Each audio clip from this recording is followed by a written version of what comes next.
जब कुछ नहीं था, ना समय, ना दिशा, ना ब्रह्मा, ना विष्णु, ना शब्द, ना ध्वनि, बस एक गहन शून्यता थी। सांसें भी उस ब्रह्मांड में नहीं चलती थी। सब कुछ मौन था और उसी मौन के मध्य एक ज्योति प्रकट हुई। एक चेतना ने आंखें खोली। वो ना देवता थे, ना राक्षस, ना साकार, ना निराकार। वो थे शिव। परम मौन के भीतर जो ध्वनि सबसे पहले गूंजी वो थी ओम। और उस ओम के कंपन से आकार लेने लगी सृष्टि। पर शिव वे सृष्टि से ऊपर थे। वे उस मौन के भी पार थे। शिव ध्यान में लीन। जब ब्रह्मांड का पहला कंपन हुआ, शिव ने अपनी आंखें मूंदी और बैठ गए ध्यान में। उनका शरीर स्थिर था, मन पूरी तरह शांत था। निःशब्द वातावरण में शिव ने खुद को भीतर की यात्रा पर भेजा। वो ध्यान कोई साधारण साधना नहीं थी।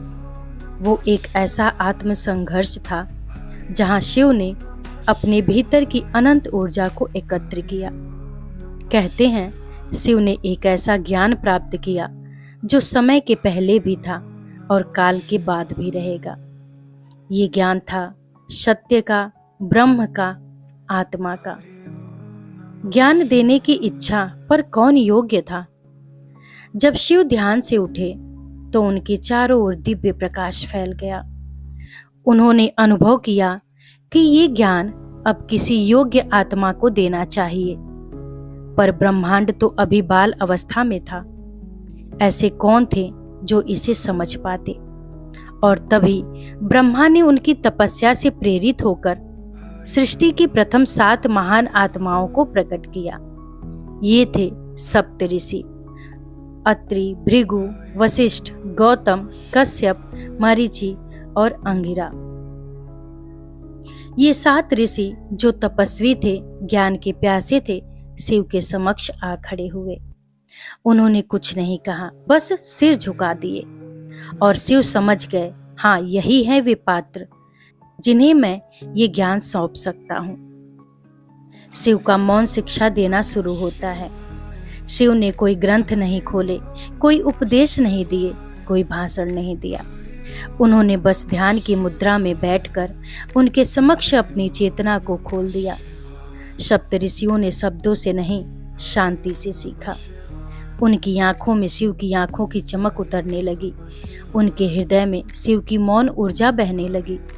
शिव ने उन्हें योग, ध्यान, प्राणायाम, तंत्र, ध्यान योग, आयुर्वेद और ब्रह्म ज्ञान का दर्शन कराया। आदि योगी और गुरु पूर्णिमा का जन्म हुआ। यही क्षण था जब गुरु शिष्य परंपरा की शुरुआत हुई। शिव बने आदि योगी और साथ ही बने आदि गुरु।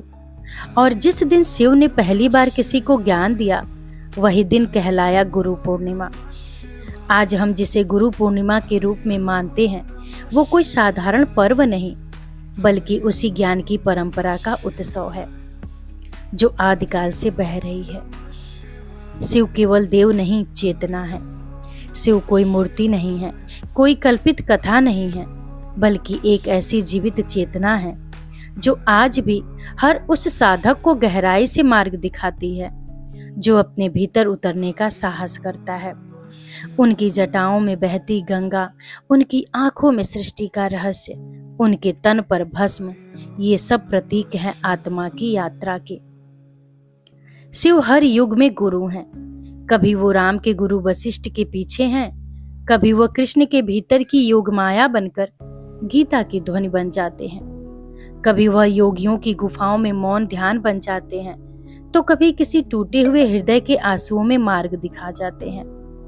और आज अगर तुम्हें लगता है कि दुनिया की आवाजों से ऊपर कोई मौन है, अगर तुम्हें लगता है कि बाहरी भाग दौड़ से परे कोई स्थिरता है, अगर तुम्हारे भीतर कभी ये प्रश्न उठा, मैं कौन हूं, तो समझ लेना शिव तुम्हें बुला रहे हैं।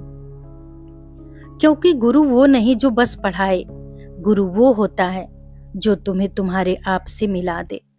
और शिव उस मिलन के पहले द्वार हैं। शिव पहले गुरु थे, आज भी हैं, और जब तक चेतना है वो हमारे भीतर एक प्रकाश बनकर जलते रहेंगे। उनका मौन ही हमारा मंत्र है, उनकी दृष्टि ही हमारा ज्ञान है, और उनकी छाया ही हमारी मुक्ति का मार्ग।